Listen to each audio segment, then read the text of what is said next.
Bueno, es que René no quiere que lo saquemos en el video porque está todo sudado. Trae una t-shirt de Fidelity porque vino a correr, la verdad. No, qué orgullo que aún viniendo de correr vas a grabar el podcast. Más bien, que aún teniendo que grabar el podcast no dejas de ir a correr.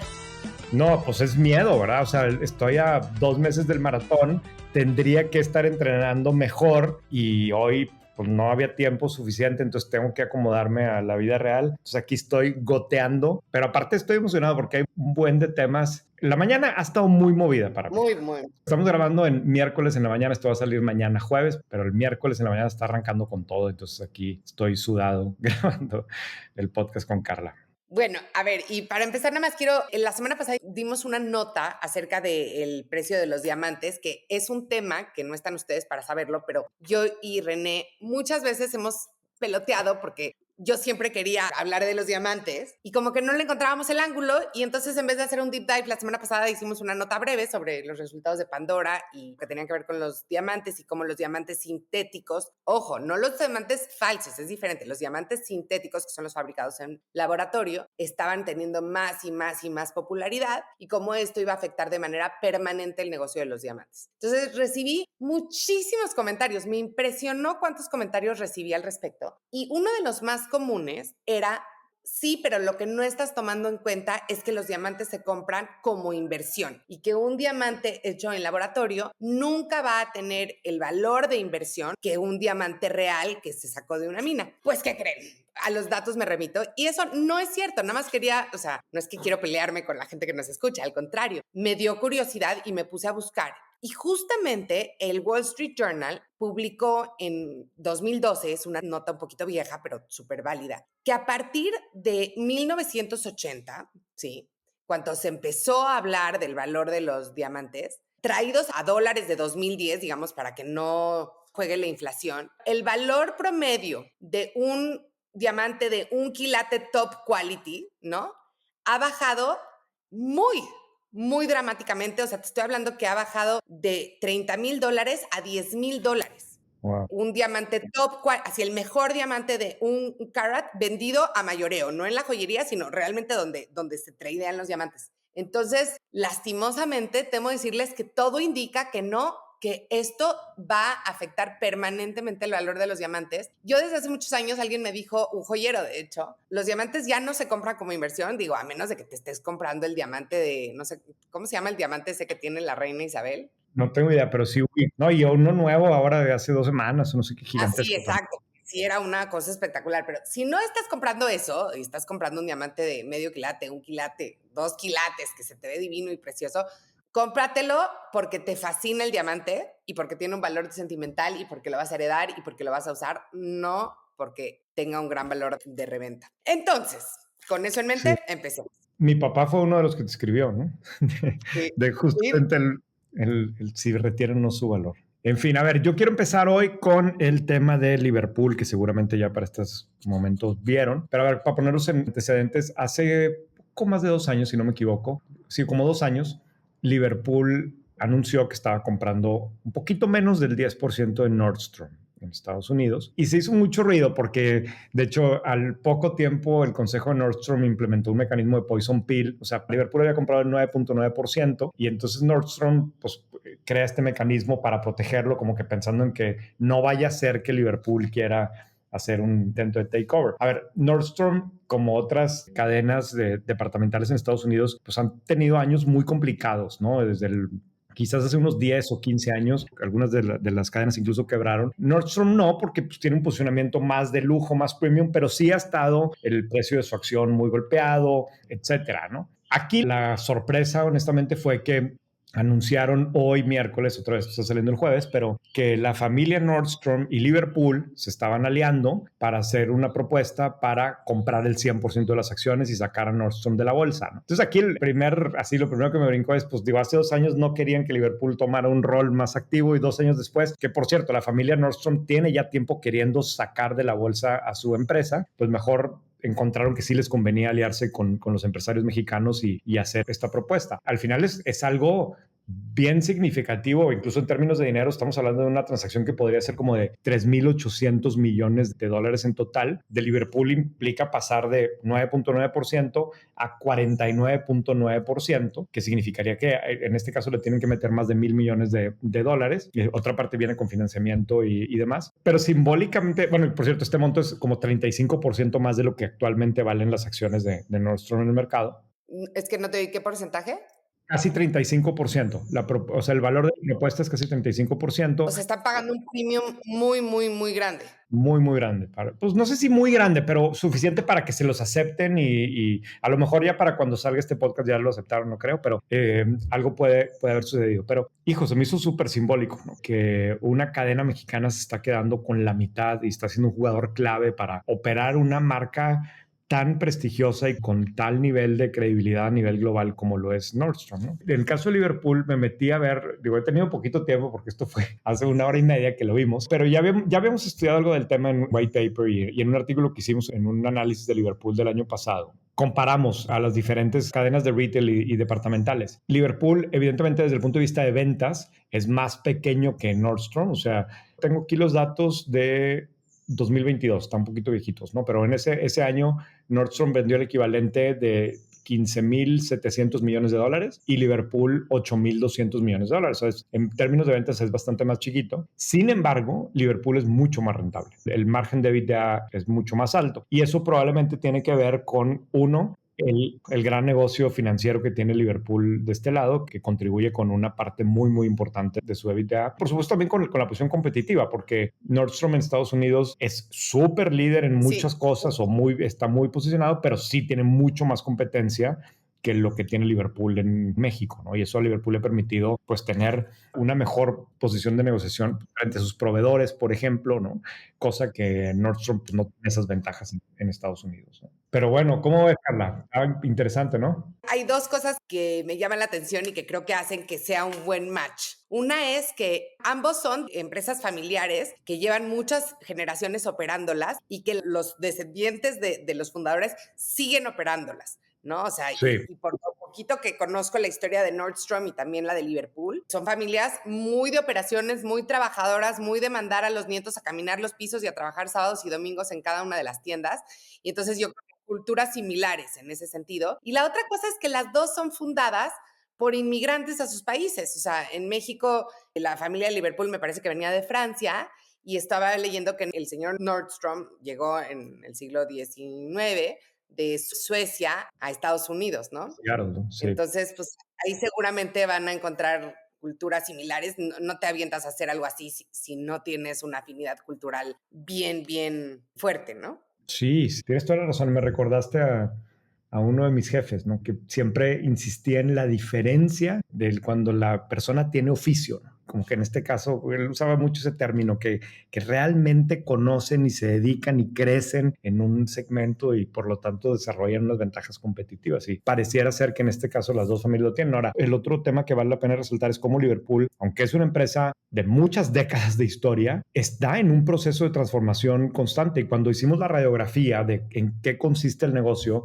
te sorprende ver que aunque pues, lo que todos vemos es la tienda como tal, en donde la gente está comprando ropa, realmente hay una sofisticación desde el punto de vista de la composición de los diferentes negocios que hay detrás del grupo, ¿no? Empezando evidentemente por el tema financiero, pero más recientemente pues tienen agencias de autos con BYD en México, en cómo dentro de las tiendas se están incorporando cada vez más servicios, toda la inversión que tienen en la parte de la plataforma digital. En su momento, como que la pelea es cómo le hago para que la plataforma digital se convierta en algo de uso cotidiano y está, yo me acuerdo que cuando lo analizamos, uno de los directivos decía, es que queremos siempre vivir en la primera pantalla de tu celular, ¿no? ¿Cómo le hago para estar en la primera pantalla de tu celular? Y bueno, en este caso, pues les funciona el que tienen ahí metido la administración de la tarjeta de crédito y lo que tú quieras, pero es una organización que está mentalmente pensando o viendo cómo se mantiene vigente, cómo va a incursionar en un nuevo negocio, incluso tomando decisiones de experimentar y meterse en otros negocios. Y este es un caso pues, muy significativo. Pues felicidades a Liverpool, le deseamos todo el éxito del mundo. Ya saben que aquí somos, bueno, yo,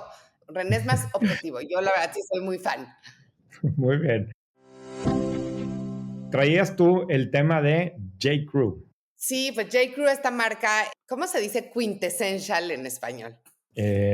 Una bonita palabra como ¿Esencial? essential. No, porque eso sería essential. Sí. Bueno, es bonita la palabra y no sé por qué me gusta tanto. Bueno, J. Crew, esta marca de tanta tradición americana que un poco representa el estilo de vestir americano, J. Crew, después de muchos años de haber descontinuado la impresión de sus catálogos, que eran muy, muy bonitos, decidió volver a imprimirlos. Y justamente esta semana que lo anunció, también anunció otro negocio que no tiene nada que ver, que van a empezar a hacer una versión print de Onion, que es este periódico de sátira, de notas falsas, que es como el hermano grande de Forma. Estaba yo leyendo la historia, empezó en los 80s en un campus universitario y luego lo fueron comprando, ya sabes, diferentes grupos de medios de comunicación. Terminó acabando en las manos de Televisa en los 2000s, porque cuando Televisa estaba haciendo la fusión con Univision, compraron Gizmodo, que tenía en la panza a The Onion. Entonces, este periódico que terminó por azares del destino en la panza de Televisa, ya no está, ya se volvió a vender a un grupo de private equity, pero van a empezar Pasó por Televisa. pasó por Televisa, exacto. Va a empezar a imprimir de manera mensual un periódico.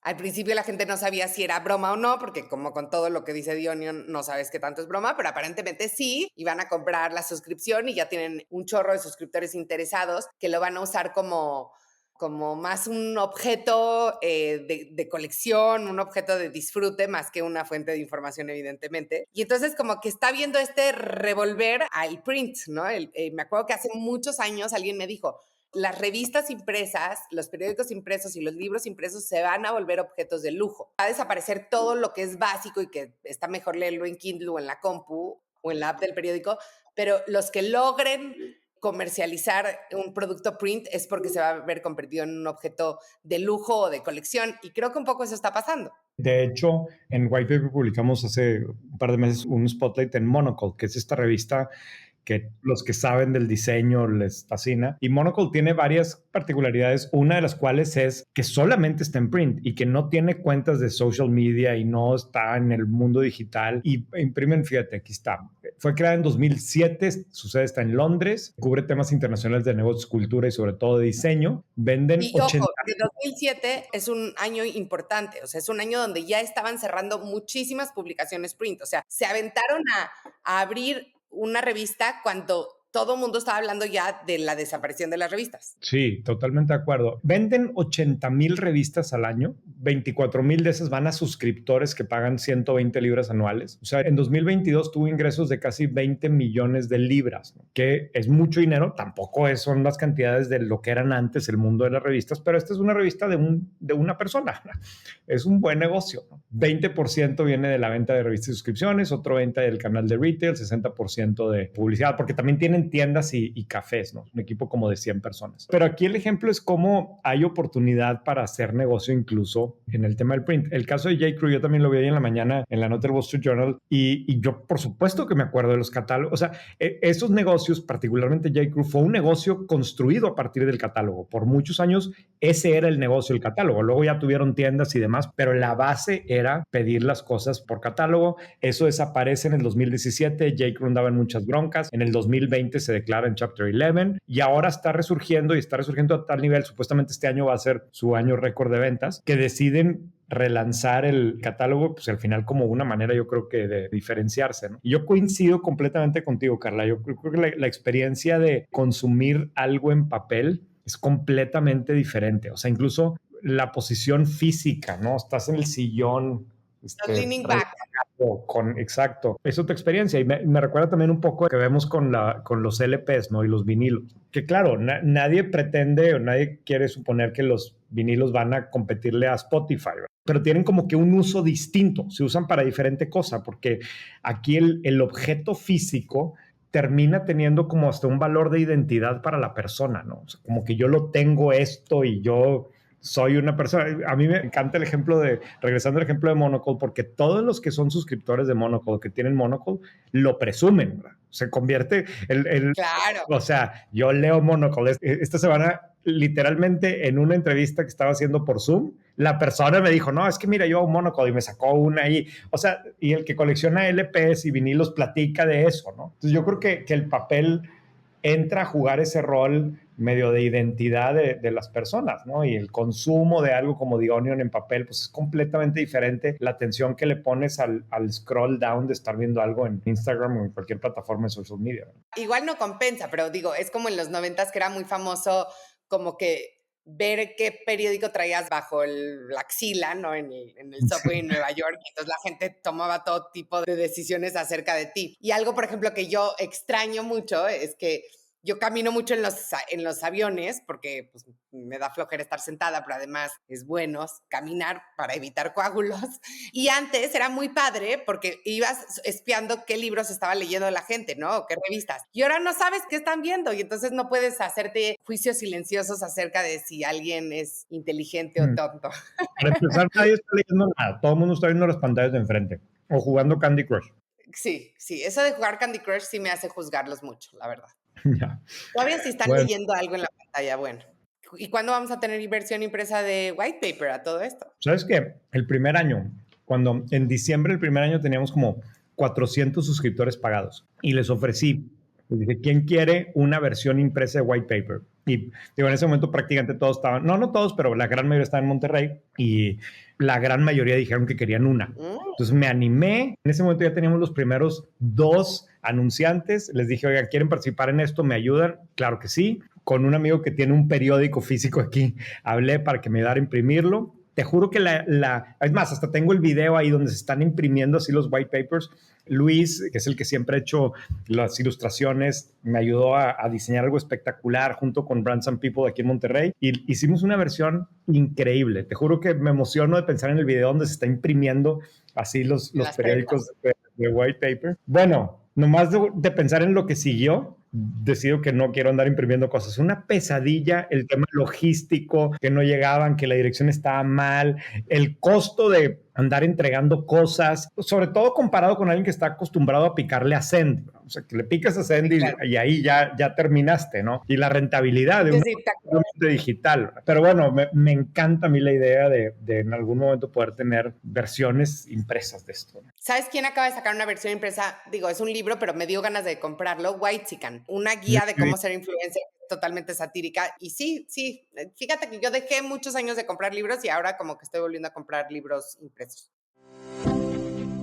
Del otro lado del espectro, traías una nota de las otras plataformas de social media que no son las típicas que todos conocemos, Facebook, Instagram. Es algo que leí el fin de semana y dicho, sí, como bien señalas, es como que el otro lado de la moneda en esto, ¿no? Pero al mismo tiempo también es medio reflejo de lo mismo. El artículo lo que explicaba, es un artículo del Wall Street Journal, si no me equivoco, es que al final tú ya, comparado con como se usaba Instagram en su momento, o incluso Facebook cuando salió, era una manera de interactuar con tus contactos, ¿no? Y con gente conocido y con amigos y familiares y demás. Eso con el tiempo fue evolucionando y hoy tanto Facebook como Instagram, ni se diga TikTok, que ya nació así, ya son más bien plataformas de entretenimiento en donde hay todo tipo de contenido, de tanto de gente que se dedica a eso como de gente que no se dedica a eso, pero ya es una cosa, o sea, es más parecido quizás a como era ver la tele antes y estarle cambiando de canal, ¿no?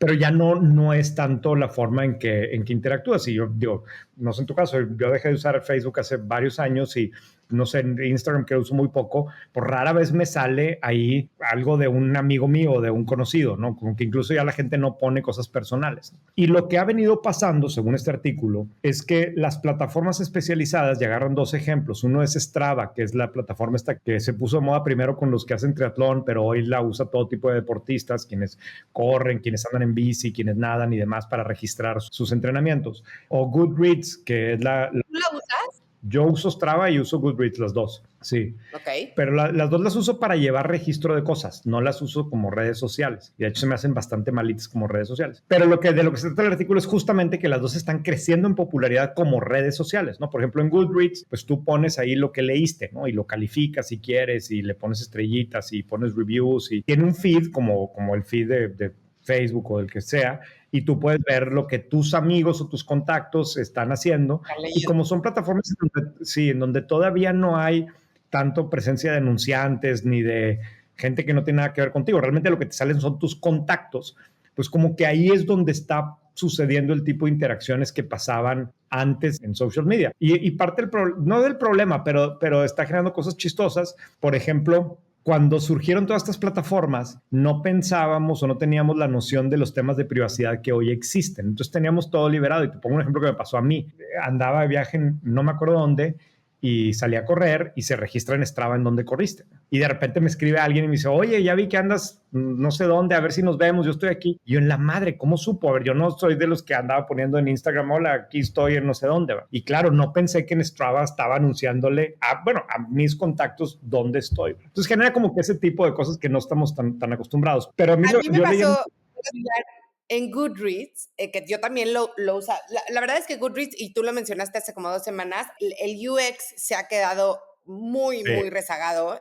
Carlos lo usa mucho más que yo, pero lo usaba como para registro personal de mis libros. Y un día Ajá. alguien me escribió de, oye, vi que leíste este libro, y era un libro como muy de autoayuda, pero de temas medio escabrosos. Okay. Y dije, güey, no, yo no sé si quiero que todo el mundo lea de, o sea, de o sea, ¿qué estoy leyendo? Porque también, no sé. Claro. Me pasó esto mismo que tú dices. Sí, que no, Entonces, no tanto los temas de privacidad, y ni siquiera sé si estén tan evolucionados como para tener buenos controles, porque muchas de estas plataformas operan. Strava seguramente no, pero Goodreads yo creo que la tienen muy abandonada los de Amazon. Grueso. O sea, a mí Goodreads ahí es una gran oportunidad para un equipo emprendedor que lo agarre como prioridad y que quiera hacer realmente una plataforma súper fregona para quienes nos gusta mucho leer y descubrir libros y demás. Pero bueno, más allá del tema, yo lo que pensaba es, quizás somos los de una generación que crecimos acostumbrados a usar plataformas sociales para interactuar con contactos y amigos y mantenernos en contacto con gente de otros lugares, que nos ha hecho falta eso y por lo tanto encontramos que en estas plataformas funcionan y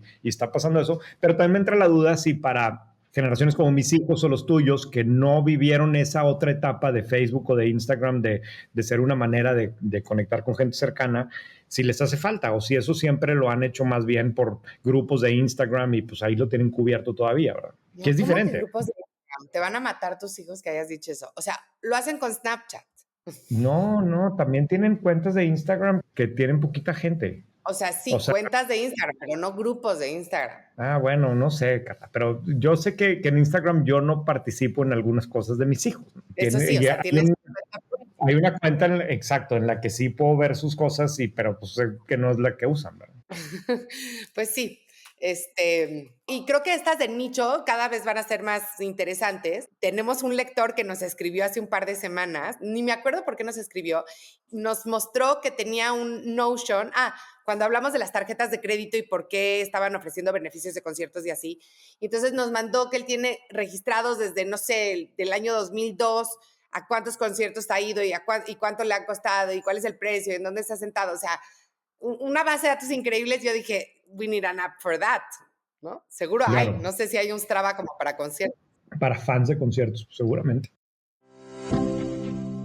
Yo traigo otro tema que leí hoy en la mañana. Te digo que hoy en la mañana ha estado súper productivo, pero es también un artículo del Wall Street Journal de un análisis de cómo están creciendo las películas y las series relacionadas con temas religiosos. Evidentemente, agarran datos del mercado americano, pero lo más interesante de esto es que encontraron que son un súper negocio. Okay. Terminan siendo producciones que el costo es mucho más bajo y que la base de fans que quiere consumir este tipo de contenido, ahorita hablamos un poquito más de eso, es sumamente fiel, como es de esperarse, y por lo tanto se convierten en un muy buen negocio. Evidentemente, ponen aquí el ejemplo de la película que se puso de moda el año pasado aquí que, en México y en muchos lugares de Eduardo Verástegui, ¿no? Que fue un exitazo de negocio. Y parte de lo que los hace muy, muy exitosos es que logran que a una parte de la audiencia casi que se sienta mal si no lo consume, ¿no? O sea, consumirlo es como un statement de que apoyas una causa. Exacto. Y no hacerlo, a mí, yo fui a un screening de esta película porque me llevaron y me pareció ridículo. O sea, al final hablaban casi como que si no estabas a favor y si no estabas promoviendo la película, tú eras un abusador de niños y eras parte de los malos de la conspiración, ¿no? O sea, como que ese era el mensaje, ¿no? Y eso resuena con ¿Ese era una el parte. mensaje de la película o del grupo de gente que estaba ahí? No, Verástegui al final habló, que era un screening ahí que nos invitaron, Ok. y el mensaje era así, porque así como medio llorando y así, pues son actores, ¿verdad? Pero como que esta causa, güey, al final es una película que estás pagando boletos para ir a ver y comer palomitas en el cine, güey. Pero lo envuelven de manera que si no eres parte, tú eres la conspiración que lo quiere ocultar. Yo no me quiero meter a ese tema, pero lo que me parece interesante es como herramienta de marketing o de go-to-market de producto, funciona extraordinariamente bien. Y ahora todo el mundo trae producciones, Netflix, todo el mundo trae producciones, algunas históricas relacionadas con la Biblia, otras con mensajes tradicionales cristianos, familiares, bonitos, que encontraron que le funciona muy bien a la audiencia. Como que hubo un momento en donde todo el mundo quería apostar por las películas R o temas de terror en los cines, pero como que en el mundo de streaming y demás funciona muy bien esto. Entonces, pues, se ha convertido en un buen negocio y eso implica que hay mucha inversión. Yo quiero suponer que esto puede tener un impacto en un lugar como México, que de por sí México tiene ya un lugar especial para Netflix, ¿no? Y las inversiones que hace Netflix en México son de cientos de millones de dólares. Aquí tiene una audiencia que le va a gustar, que seguramente consume bien este tipo de contenido y por lo tanto también hay muchas historias que se pueden convertir en producciones para streaming o para el cine, ¿verdad? Sí, pues sí. Y lo mismo pasa con la música religiosa, ¿no? Que también ha encontrado un nicho interesante y en YouTube, por ejemplo, se escucha muchísimo. Sí. Pero bueno, interesante ver el punto de vista del negocio. Ok, y ahora vamos a hacer el deep dive, que tiene que ver un poquito, bueno, no un poquito, muchísimo con el mundo del entretenimiento. Llevo varias semanas diciéndole a René que quiero hablar de reality shows. Evidentemente, como todos ustedes saben, estoy metidísima en la Casa de los Famosos, pero queremos hablar un poco del aspecto de negocio de los reality shows. Entonces, hoy vamos a hacer un deep dive sobre los reality shows. No vamos a hablar solo de la Casa de los Famosos, aunque me encantaría, pero realmente lo que nos interesaba aquí es entender el fenómeno de los reality shows desde el punto de vista de negocio y por qué se han vuelto una parte tan esencial para la televisión después de haber sido inventados hace muchísimos años. Entonces, bueno, primero te cuento un poquito que el primer reality show, ¿sabes en qué año surgió? No. El primero, según la revista Time, es 1949, que era Candid Camera, cámara escondida. ¿Te acuerdas que en México era Oscar Cadena el de los tirantes? Entonces, Claro. ¿qué es un reality show? Es un show que no está scripteado, ¿no? Que no tiene un guión detrás, y este fue el primero. Ahora, ¿qué ha pasado desde entonces? Pues tuvieron una época de gloria principalmente a inicios de los años 2000, que seguro te acuerdas, que fue cuando fue el primer Big Brother Sí. en México. Y Big Brother, que es una franquicia holandesa de una empresa que se llama Endemol, que está en más de 54 países y que hoy es quien produce también La Casa de los Famosos en México, en Colombia, en Estados Unidos para US Hispanics y Gran Hermano en Argentina, España, etcétera. Pero fue un escandalazo cuando sucedió la primera edición en México porque fue el primer reality show donde podías ver 24 horas a los participantes. Contratabas Sky, no sé si te acuerdas, y tenías el mosaico en Sky y entonces podías ver la cámara de la cocina, etcétera. Eso fue como una innovación tecnológica que antes no se podía hacer porque tú veías el canal 2 o el canal 5, pues ningún canal iba a usar todo el día de su programación para un reality show como esto. Sí, Y claro. entonces fueron muy exitosos, pero luego como que tuvieron un boom y otra vez dejaron de existir, sobre todo estos de 24/7. Ahora, ahí también surgió Survivor y Big Brother y The Real World de MTV, que surgió un poco antes. Y lo que ha pasado es que...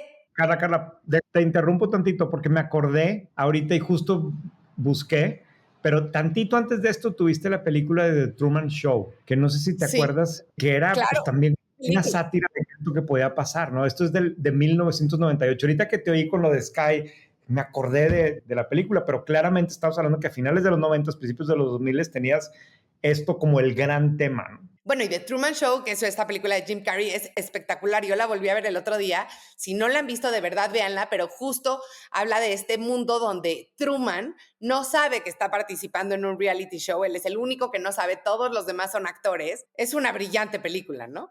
Bueno, y entonces, ¿por qué empezaron a ser tan importantes para las televisoras estos shows? En sus inicios, porque esto ha cambiado, porque el costo de producción era sustancialmente menor al costo de producción de un show como Friends, ¿no? Donde tú tenías a Friends y tú le tenías que pagar, no sé, a Jennifer Aniston $60,000 más a Matthew Perry otros $60,000 por episodio, más tenías que tener a todos los escritores, que también era la época de oro de los escritores, donde cobraban lo que querían.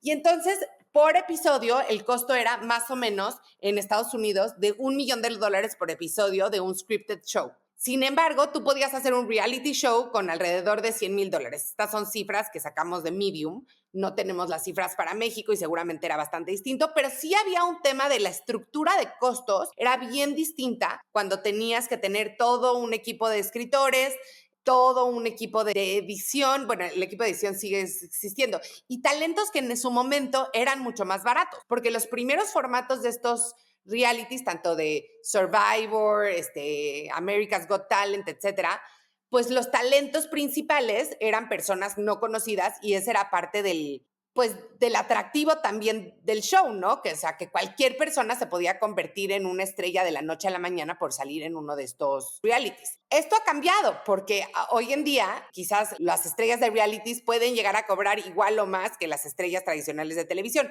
pero aún así había este beneficio muy interesante para los productores económico, donde sí Time estima que podían gastar hasta la quinta parte que lo que gastaban en un programa guionado. Y la otra cosa interesante es que eran un lugar perfecto para hacer product placements muy orgánicos. Entonces, quizás era muy difícil en un episodio de Friends decir, oye, a ver, tenemos aquí a J. Crew y queremos que vista a todos los participantes y al final le vamos a poner un crédito ahí en los créditos de salida que ya nadie ve, que digan, J. Crew fue quien vistió a Rachel, ¿no? Al personaje Rachel. Es muy diferente que en un reality show donde a lo mejor les haces un reto de, a ver, arma tu propio outfit con J. Crew y tienes los logotipos por todos lados. Entonces también para los anunciantes se volvió un escaparate muy interesante con un espacio que no habían tenido antes y que la audiencia no rechazaba de alguna manera, ¿no? Sí. Y entonces esas dos cosas, el bajo costo de producción y la buena integración con los anunciantes, hicieron que fuera muy atractivo desde el punto de vista de producción hacerlos. Y luego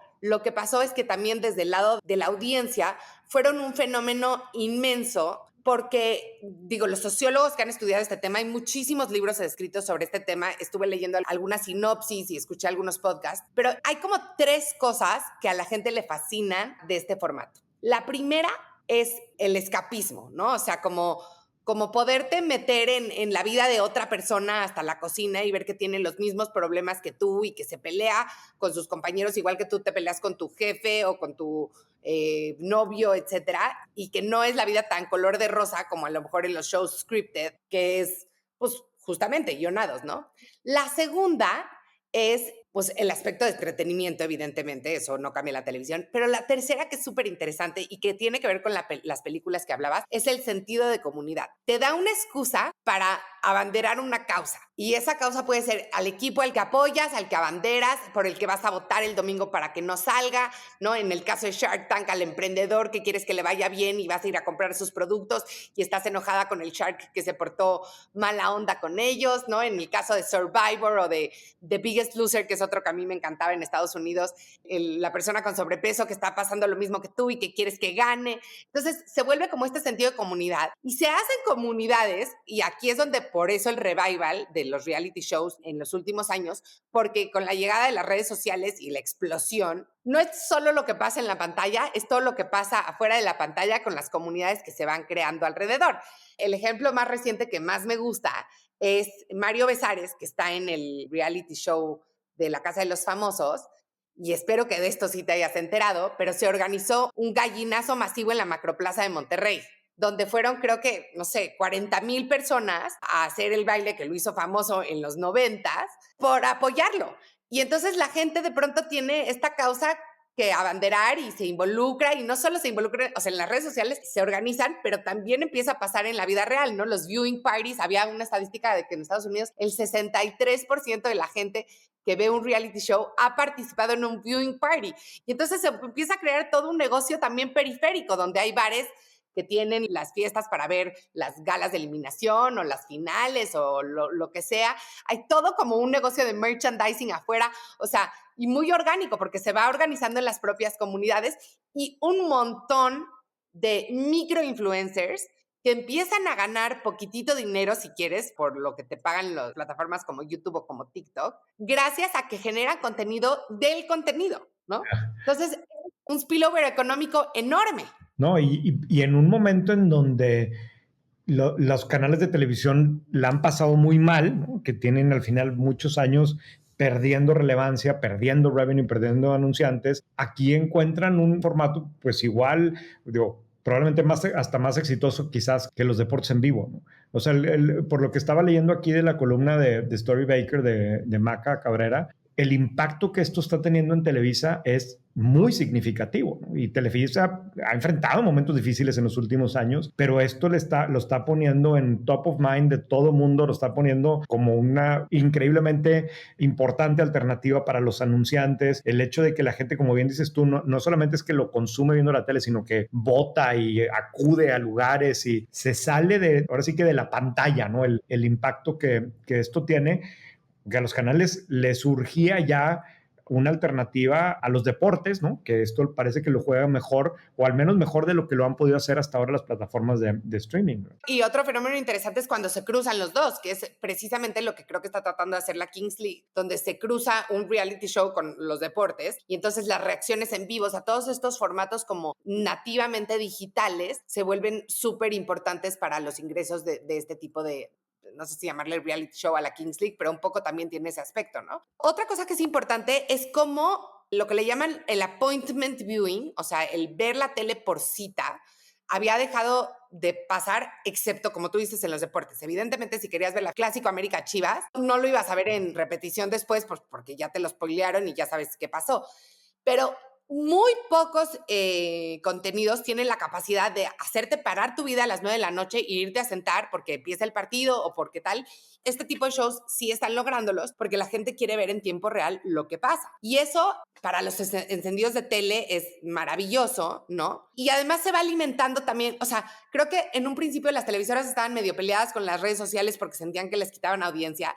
Este formato lo que ha hecho es que, al contrario, le saquen todo el jugo posible a las redes sociales, al contenido generado por usuarios, etcétera, y que va y viene, ¿no? Y se alimentan uno del otro. Y el último fenómeno que quiero platicar, que me parece súper interesante, es el rol que juegan en legitimizar a personajes estos shows. Y creo que quizás el más importante es The Apprentice de Donald Trump.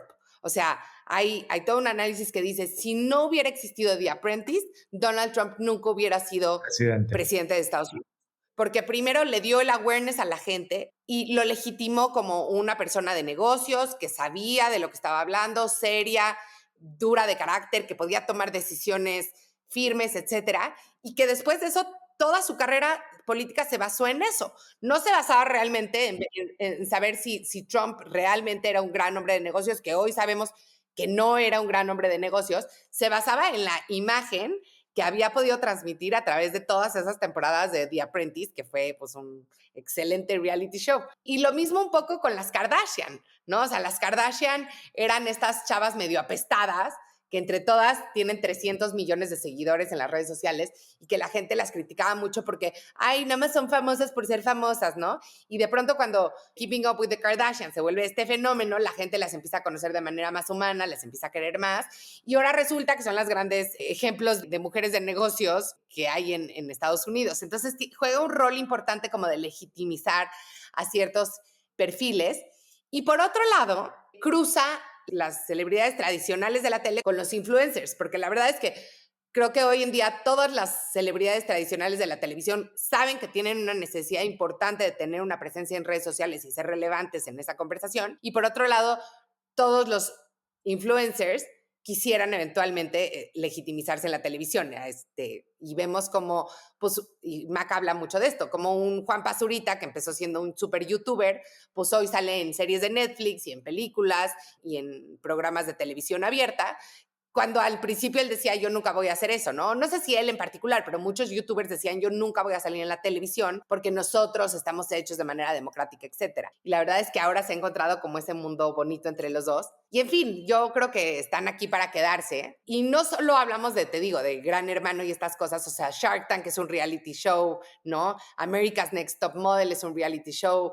Estaba leyendo sobre reality shows que han hecho para encontrar al siguiente conductor de algo, los que tienen familias, ¿no? Como las Kardashian, todos los que tienen que ver con el amor, como Enamorándonos o Joe Millionaire, también son súper populares. Quizás Miss Universo fue el primer reality show, ¿no? Me pones a pensar cómo quizás viene al revés. O sea, la parte de streaming inicialmente eran los programas non-scripted, lo más improvisado, lo que requería menos inversión para hacerse. Y literalmente, pues YouTube nace con videos del güey que lo tomó en una cámara de video, ni siquiera en un teléfono, un video que X, ¿no? Y se hace ultra popular.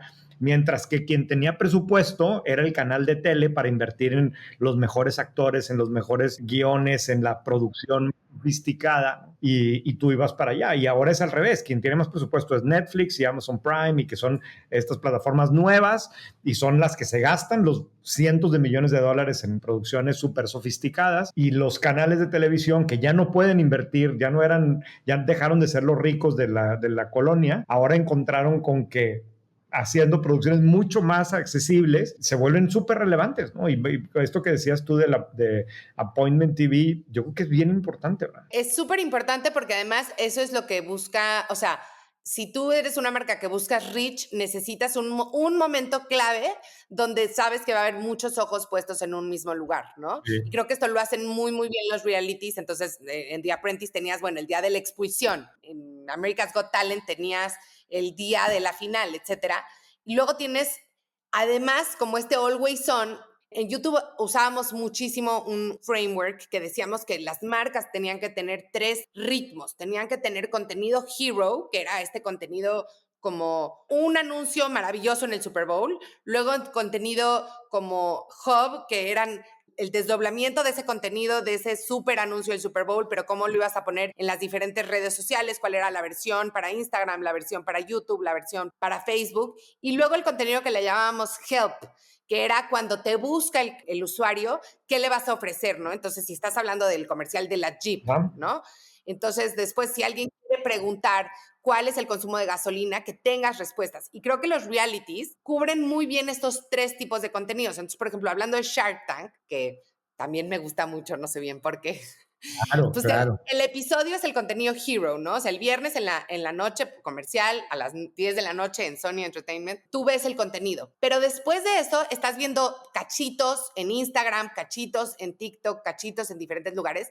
Y después de eso hay todo un contenido alrededor, que en este caso no necesariamente lo crea Shark Tank, pero lo crean todos los creadores alrededor, que dicen, mira, ahí cuando Arturo Elías Ayub hablaba del margen bruto, te voy a dar una clase de qué quiere decir el margen bruto. Y hay un chorro de youtubers que hacen eso y que usan ese gancho de este reality en particular para después dar clases de negocios. Y eso es lo que hace muy padre un reality show, que tiene esos 3 momentos, como el momento hero, luego todos los desdoblamientos en redes sociales y luego todo lo que todos los que estamos viéndolos queremos crear alrededor. Me enseñaste cosas ahora, Carla. Aprendí cosas en este capítulo. O sea, sigo teniendo una mañana muy productiva. Mira, qué bien. Y bueno, ahora tengo la duda de la semana, Muy bien. que me toca a mí. Fíjate que pues estamos en la segunda semana de clases y yo tengo muchos amigos que mandan a sus hijos al colegio americano, seguramente tú también en Monterrey, y no sé si en Monterrey también pasó esto, pero en México tomó la decisión el colegio americano, lo cual les aplaudo. De verdad, los quiero poner en un pedestal a los directores, a los maestros, a los padres de familia y al board, de amarrarse los pantalones y prohibir categóricamente los celulares y cualquier dispositivo como smartwatches en el campus de la escuela para los alumnos de cualquier edad. O sea, el chavo de 18 años cumplidos que va en tercero de prepa tampoco puede tener su celular durante el día escolar. Creo que es una decisión súper interesante. hay muchísimo research detrás de que los celulares en el ambiente académico no ayudan a que aprendan mejor, solo distraen a los chavos, hacen que socialicen menos, etcétera. Pero creo que es una decisión muy importante porque obviamente los alumnos y seguramente muchísimos papás estuvieron en contra, entonces nada más quiero reconocerlos. Ojalá que todas las escuelas, incluyendo la escuela de mis hijas, copien esta medida. Mi duda es, ¿por qué hoy en día, si tenemos tanta evidencia de que los celulares son malos, y no es opinión, es evidencia, las escuelas tienen tanto miedo a tomar esta decisión que parecería que es una decisión facilísima? O sea, sería como quitar los cigarros de la escuela. Yo creo que lo que había hecho falta era alguien que lo hiciera, ¿eh? A mí no me sorprendería que ahora muchos ya lo hagan. En Monterrey había otras que ya lo habían hecho también y no había hecho tanto ruido. Si no me equivoco, el Himalaya también tenía algunas restricciones así, pero yo creo que va a pasar. Pero tienes razón, tú no sabía a dónde ibas a poner la duda, pero yo creo que sí hace sentido el limitarlo de adentro del uso en el salón, ¿no? Claro que la excusa es que, pues como quiera en el futuro siempre lo vas a tener, pues sí, pero es diferente la capacidad de poner atención y demás. En Estados Unidos está con todo, ¿eh? O sea, en Estados Unidos ya viene prohibición a nivel estatal en muchos estados y demás. Creo que en Francia ya también hay prohibición a nivel estatal. Tengo una opinión muy clara al respecto. Pues ojalá que lo que tú digas sea verdad y que sea nada más que necesitábamos el primero que empujar el dominó y que todos los colegios van a hacerlo. Creo que a veces confundimos el uso de la tecnología con el progreso y no tiene nada que ver. Entonces, Sí. pues ojalá. Sí, de acuerdo. Muy bien, traías tu recomendación también, Carla. Qué barbaridad, no te he dejado hablar nada. Ahora me van a decir que por qué. A ver, bueno, ¿por qué no la recomiendas tú? Porque tú también la leíste. Bueno, sí, a ver, Carla y yo estábamos discutiendo antes de empezar a grabar del ahora ya famoso publicación que hizo Paul Graham el fin de semana sobre Founder Mode, ¿no? Y el concepto de cómo los fundadores se comportan de manera diferente que normalmente no es como los expertos en management creen que debe ser, pero eso es lo que le da una ventaja al ecosistema emprendedor y a las startups en particular. Ha sido súper controversial, como todo lo que dice Paul Graham, porque Graham se dice, pues, como sí, todo lo que dice este señor, porque claro, siempre hay ejemplos para demostrar que lo que está diciendo está mal, y pues ponen ejemplos en donde el manager mode fue el que realmente generó valor, y siempre hay ejemplos también para validar lo que él está diciendo, ¿no? Siempre la empresa que le va mucho mejor cuando está el fundador que cuando le hace caso a los expertos, ¿no? Está muy interesante el escrito, la verdad es que el señor escribe súper bien, sí te pone a pensar, ¿no? Aparte me encanta que siga publicando en ese formato, sí que parece que es de los años 90, ¿no? Es el mismo que recomendamos hace poco de cómo crear Google, ¿verdad? Exacto, es el mismo. Me recuerda a un tweet que vi una vez que decía que si la página de internet de una empresa se ve así, y básicamente ponía la imagen de cómo se veían los websites de los primeros websites, ¿no? La típica así feísima. Dice, o es una empresa que ya quebró. Roman, así con sí, tipo de letra. Con todo el texto así en una esquinita, con una foto viejita, casi que con una banderita así moviéndose. Decía, esa empresa o es una que ya quebró y ahí se quedó la página, o es una que vale billones de dólares. Y ojo, métete a la página de Grupo Val para que veas cómo es, ¿no? Pero bueno, me regreso aquí y... O de Berkshire Hathaway. Exacto, son páginas así muy a la antigua. Este señor también publica de esa forma, pero está bien interesante el punto de vista. Tampoco es que diga nada nuevo, ¿no? Siempre se ha sabido eso, pero lo explica de una forma que te pone a pensar, ¿no? Y digo, yo nada más terminaría diciendo que lo bonito para mí de los negocios es que son más arte que ciencia, ¿no? Y claro, habrá empresas a las que les funcione el Founders Mode, hoy lo hablábamos tú y yo en la mañana, y habrá otras que no. Y momento. Y momento, sobre todo, ¿no? Y que está bien cambiar de opinión. O sea, creo que de verdad ese dicho de es de sabios cambiar de opinión es muy sabio, porque a veces nos casamos con nuestras propias ideas y te juro que nadie nos va a dar un premio por tener las mismas ideas que teníamos hace 10 años. Claro.